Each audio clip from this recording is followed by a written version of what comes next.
All right, so I remember a little while ago hearing about these four thugs beating an elderly Asian woman for her iPhone. Here, take a listen. And we should all be paying attention, Dion. Indeed. Dan, as you know, I've spent the past several years reporting on attacks on Asian Americans in the Bay Area.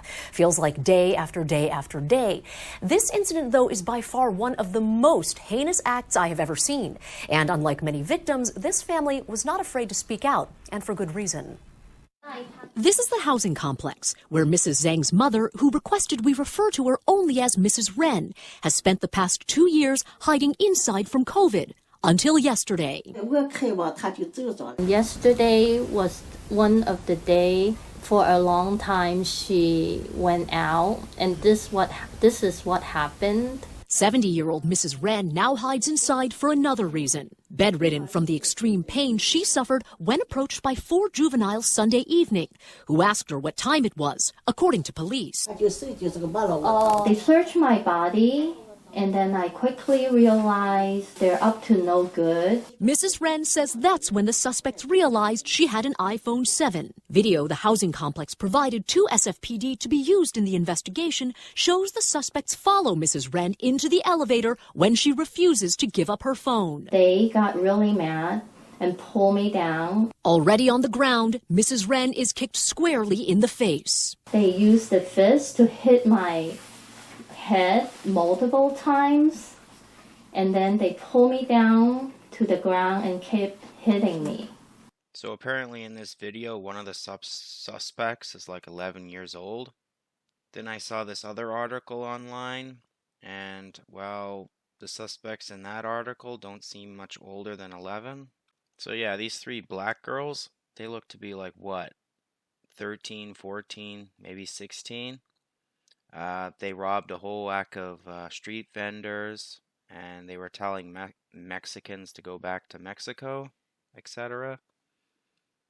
So I can't help but see a pattern, and well, I'll get to the pattern soon enough. This next clip is, well, toddlers calling police B words. Homecoming face ass.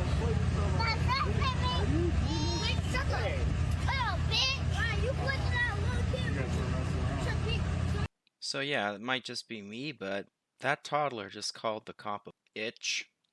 So quick thoughts on that toddler. That's pretty sad, being injected with so much hate at such a young age.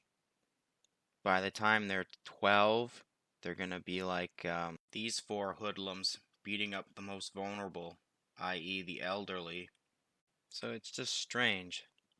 The news outlets, they have no problem using white supremacy, but when you have all these black people attacking other racial groups, they don't use black supremacy. It's strange. It's almost as if they're deliberately focusing on white supremacy, even magnifying it, yet when it comes to like black supremacy, they cover it up. In all honesty, if you want to go after racism, yeah, go after all forms of racism. But when you focus on one group, i.e. white people, the evil Whitey, and you completely ignore the black racists, you're encouraging them to be racist. Alright, so here's a quick addition. I had just finished this video, but I saw a video from Odin's Man and the Quartering. Here, take a listen to this. Your ignorance is the prime example as to why you and the rest of the albino parasites that think like you are getting done. You fail to realize the wrongdoings of your ancestors. I'll give you this thing. Not all white people. Because there's some beautiful people out here of the Caucasus descent that have realized where they come from and what their people have done, and are actively being allies and working to heal the generational trauma that was put on your people. Oh yeah, you don't know? You don't know? Okay, so my quick thoughts on this woman's rambling. First off, I had nothing to do with what my ancestors may or may not have done. The nice thing about ancestors, they're dead. I'm not going to do something asinine like hate myself because I'm white or hate my whole race. I'm not doing that. Every race throughout history has done horrible things. It's a matter of fact. I don't think I need to say this, but I am. Anyways, I don't believe I'm superior to any other race, but I'm not going to be this woman's ally.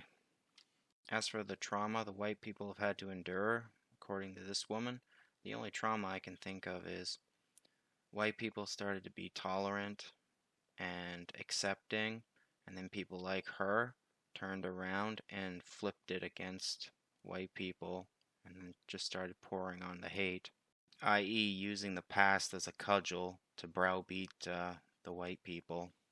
So, in summary, people like this would probably be the same people who would blame all these hate crimes against Asian people committed by black people on white supremacy because somehow it's Whitey's fault. Alright, that's it for my little ramble. Take care.